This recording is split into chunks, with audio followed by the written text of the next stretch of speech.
Morning વિદ્યાર્થી મિત્રો, subject છે ઇકોનોમિક્સ, સ્ટાન્ડર્ડ છે 12 ગુજરાતી મીડિયમ,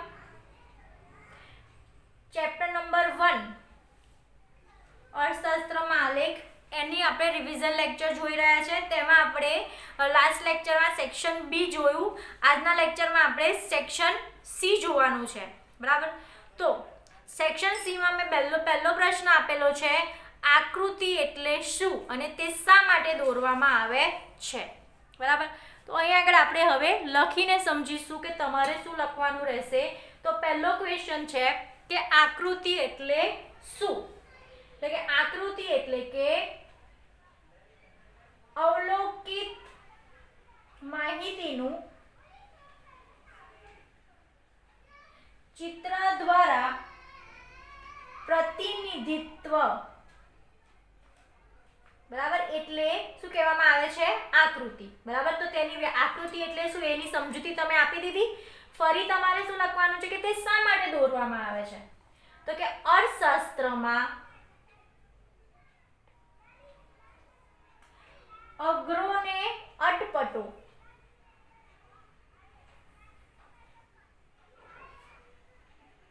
લાગતો અભ્યાસ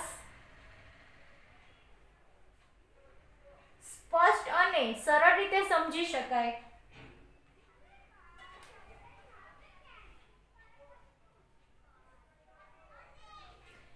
તેના માટે આકૃતિ દોરવામાં આવે છે.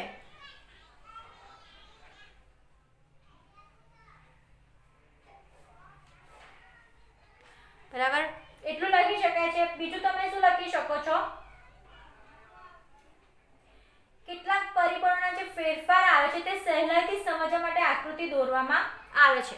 એક આપણે ઉદાહરણ લઈએ કે આપણને જો એવું કહેવામાં આવે કે 1950માં રોજગાર કૃષિ ક્ષેત્રે 75% લોકો રોકાયેલા હતા. પછી એક 60માં 70 થયા, 80માં એનથી ઓછા થયા. બરાબર, તો તમે આંકડામાં માહિતી આપવામાં આવે તો તમે જે લખવાનું છે તે ઇઝીલી યાદ નહીં રાખી શકો. બરાબર, પણ જો તમને એવી રીતે આલેખમાં દોરીને સમજાયું હોય કે ભાઈ 50માં 80 લોકો હતા તો તમે આરામથી એની સમજૂતી મેળવી શકો છો. 70માં કેટલા હતા, 80માં કેટલા હતા, તો તમને એટલા માટે આલેખ દ્વારા તમે કોઈ પણ પરિબળોની જે ફેરફારો થયા છે તે તમે સહેલાઈથી સમજી શકો છો કે 50માં કેટલા હતા, 60માં કેટલા હતા, 70માં કેટલા હતા અને 80માં કેટલા હતા. તો કે જે પરિબળોમાં ફેરફાર થાય છે એ ફેરફારો સહેલાઈથી સમજવા માટે આકૃતિ દોરવામાં આવે છે. પરિબળોમાં જે ફેરફાર થાય છે તે સમજવા માટે આકૃતિ દોરવામાં આવે છે. અને આકૃતિ દોરવા માટે આંકડા શાસ્ત્રનું જ્ઞાન હોવું જરૂરી નથી.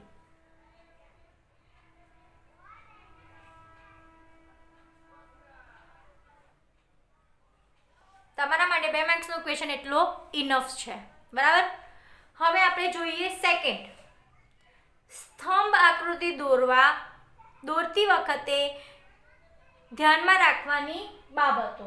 જ્યારે આપણે સ્તંભ આકૃતિ દોરીએ છીએ ત્યારે આપણે કઈ બાબતો ધ્યાનમાં રાખવાની છે એ લખવાનું છે આપણે. તો આપણે જોઈએ કે સ્તંભ આકૃતિ દોરતી વખતે કઈ બાબતો ધ્યાનમાં રાખવાની છે. તો કે સ્તંભ આકૃતિ દોરતી વખતે સ્તંભની પહોળાઈ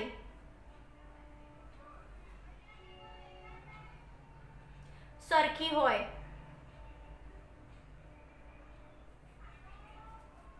સ્તંભની પહોળાઈ કોઈ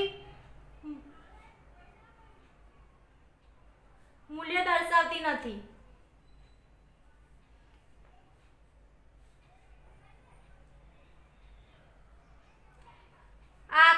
ક્વેશ્ચન તમારા માટે નથી, આ તમને ખાલી ને ખાલી કીવર્ડ સમજાવું છું કે તમારે કઈ બાબતો લખવાનું હોય છે. ચલના મૂલ્યને અનુરૂપ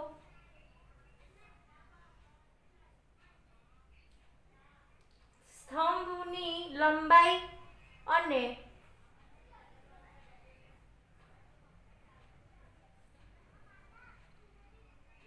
હોવી જોઈએ, એટલે કે જે તમારા ચલ હોય છે કે એક્સ વાય, બરાબર, એ મુજબ તમારી સ્તંભની લંબાઈ અને ઊંચાઈ હોવી જોઈએ, કે જે તમને એક્સમાં કેટલી લંબાઈ કીધી છે કે વાયમાં કેટલી ઊંચાઈ કીધી છે એ રીતે તમારે ચલને અનુરૂપ લંબાઈ ને ઊંચાઈ હોવી જોઈએ. બીજી કઈ બાબત છે, ત્રીજી કઈ બાબત છે, સ્તંભ વચ્ચેનો ગાળો એક સરખો હોવો જોઈએ, સ્તંભ વચ્ચેનો ગાળો એક સરખો હોવો જોઈએ.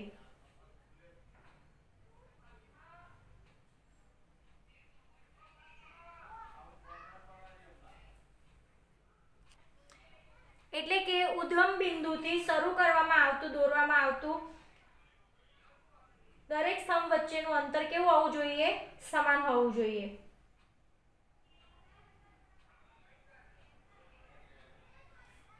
પછી તમારું ચોથું છે, દરેક ઊભો સ્તંભ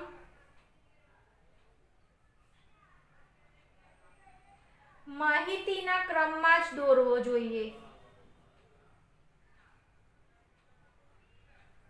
પ્રથમ માહિતી માટે સ્તંભ ઉદ્ગમ બિંદુ પહેલા દોરવો જોઈએ, બરાબર.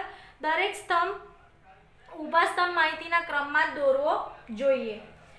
બીજું એક એ પણ છે કે સામાન્ય રીતે દરેક સ્તંભ એક્સ ધરી પર દોરવામાં આવે છે, જેના ઉપર દર્શાવતા પરિબળના આધારે કહેવામાં આવે છે. વર્તમાન સમયમાં કોમ્પ્યુટરના ઉપયોગ વડે ઊભા સ્તંભના બદલે આડા સ્તંભ દોરવાની રીત વધુ પ્રચલિત બની છે.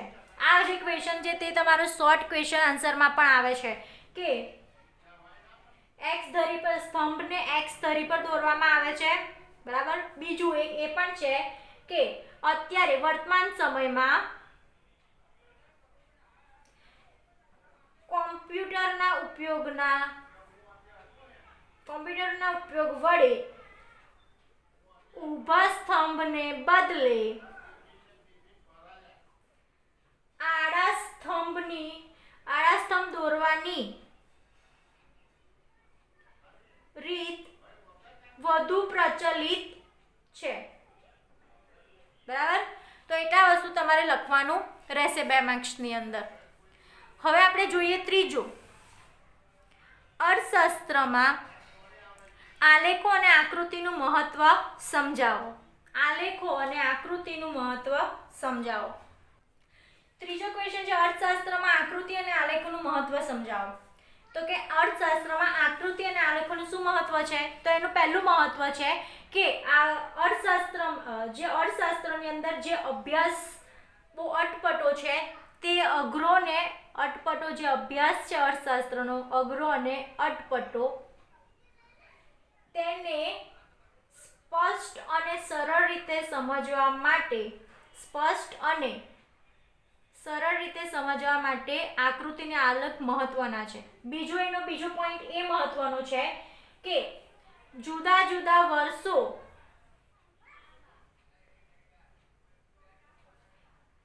માં કેટલાક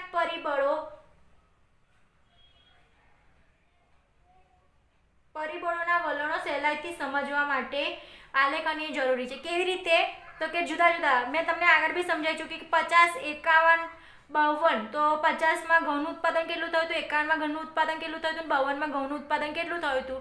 તો જો તમને આ રીતે આકૃતિ કે આલેખ દ્વારા સમજવામાં આવે તો તમે સહેલાઈથી સમજી શકો છો, બરાબર. એનો ત્રીજો પોઈન્ટ તમે એવો લખી શકો છો કે અર્થતંત્રમાં કેટલાક પરિબળોનો વર્ગો, પેદાશો, ક્ષેત્રો, સમયગાળો વચ્ચે સરખામણી કરી શકાય છે. શું કરી શકાય છે? સરખામણી કરી શકાય છે. અહીંયા પેદાશોનું લઈએ તો 50માં ઘઉંનું 1 કિલો ઉત્પાદન થયું હતું, 1 ક્વિન્ટલ. પછી 51માં 2 ક્વિન્ટલ થયું, 52માં 3 ક્વિન્ટલ, 52માં 4 ક્વિન્ટલ, બરાબર. તો આ રીતે આપણે સહેલાઈથી જોઈ શકીએ છીએ કે 50માં કેટલું થયું, 51માં કેટલું થયું, 52માં કેટલું થયું, એની સરખામણી કરી શકીએ કે ક્યારે વધારો થયો અને ક્યારે ઘટાડો થયો. તો એ આકૃતિ દ્વારા આપણે સમજી શકીએ. તેવી જ રીતે આપણે સમયગાળો, તો અહીંયા જો આ સમયગાળાનો ઉપયોગ થઈ ગયો ને આ પેદાશોની સરખામણી માટે, તો આપણે સમયગાળો બી જાણી શકીએ છીએ કે કેટલા સાલમાં કેટલું ઉત્પાદન થયું અને કઈ સાલમાં વધુ ઉત્પાદન થયું, કઈ સાલમાં વધુ ઓછું ઉત્પાદન થયું અને કેટલું થયું એ બધું આપણે આકૃતિ અને આલેખ દ્વારા સરળતાથી સમજી શકાય છે. બીજું એ મહત્વ છે કે જે અર્થશાસ્ત્ર વાંચનારો અને લખનારો છે તેની સમય અને શક્તિ બચે છે. કેવી રીતે? તમે જો આલેખને આકૃતિ દ્વારા સમજશો તો તમને સહેલાઈથી સમજ પડી જશે કે ભાઈ હા, આ રીતે આ સાલમાં ગ્રાફ ઊંચો ગયો, આ સાલમાં ખેતીનો ગ્રાફ નીચો આવ્યો. તો તમારું સમજવાની અને શક્તિ એ તમારી વિચારવાનું અને તમારો સમય પણ ઓછો બગડશે. બરાબર, એ પણ એક મહત્વનું છે. અર્થશાસ્ત્રમાં કેટલાક અઘરા સિદ્ધાંતો સરળતાથી સમજી શકાય છે, એટલે કે અઘરા જે સિદ્ધાંતો હોય છે એ આપણે સરળતાથી સમજી શકાય છે. તો આકૃતિ અને આલેખનું મહત્વમાં 5 પોઈન્ટ તમે લખી શકો છો કે અઘરો ને અટપટો તેને સમજવામાં સ્પષ્ટ રીતે અર્થશાસ્ત્રનો જે અભ્યાસ છે જે અઘરો ને અટપટો છે તેને સમજવામાં સરળ પડે છે. જુદા જુદા વર્ષોમાં કેટલાક પરિબળોના વલણો છે તે સમજવા સરળ બને છે. આકૃતિને આલેખના લીધે વર્ગો, પેદાશો, ક્ષેત્ર, સમયગાળો વચ્ચેની સરખામણી કરવા માટે આકૃતિ અને આલેખ સરળ બનાવે છે. આકૃતિ અને આલેખ એ સમય અને શક્તિ બંને બચાવે છે વાંચનારના. અઘરા સિદ્ધાંતો આપણે સહેલાઈથી સમજી શકીએ છીએ આકૃતિ દ્વારા. બરાબર, હવે આપણે જોઈએ ચોથો પ્રશ્ન. ચોથો પ્રશ્ન શું છે તમારો? અભ્યાસ કરવામાં કોમ્પ્યુટર કઈ રીતે ઉપયોગી બને છે. બરાબર, તો અહીંયા જોઈએ આપણે ચોથું ક્વેશ્ચન કે અભ્યાસ કરવા માટે કોમ્પ્યુટર કઈ રીતે જરૂરી છે. અર્થશાસ્ત્રનું જે આપણે અભ્યાસ કરીએ છીએ, બરાબર, અને એના માટે આપણા માટે અભ્યાસ માટે અસંખ્ય મટીરિયલની જરૂર પડે છે.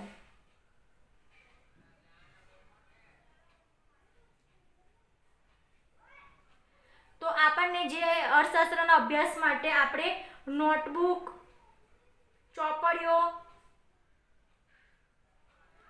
સાચવવું મુશ્કેલ છે. એનું કારણ એવું છે કે કાં તો વરસાદ પડે, કાં તો પલળી જાય, કાં તો ઉધઈ ખાઈ જાય. બરાબર, જે નોટબુક કે ચોપડીના મટીરિયલમાં હશે તો તેના ઉપર જીવાત પણ પડી શકે છે, પછી પલળી પણ જઈ શકે છે.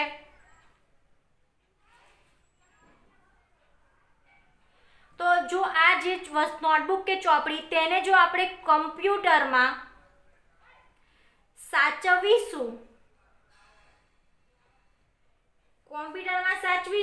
તો તેના લીધે આપણે સહેલાઈથી આપણા ડેટા ભેગા કરી શકીશું અને એ ડેટા આપણે હાર્ડ ડિસ્ક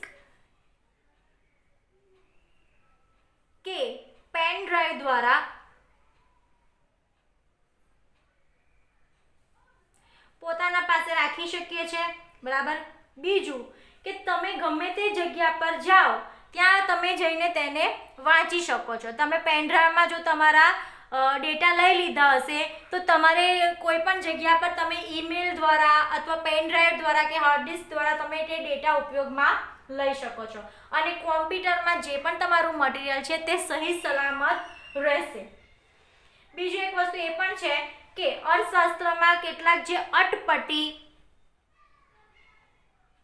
આંકડાકીય માહિતી હોય છે, બરાબર, એને આપણે પાવર પોઈન્ટ દ્વારા સહેલાઈથી સમજી શકીએ છીએ. બરાબર, તો એ પણ એક કોમ્પ્યુટર માટે જરૂરી છે.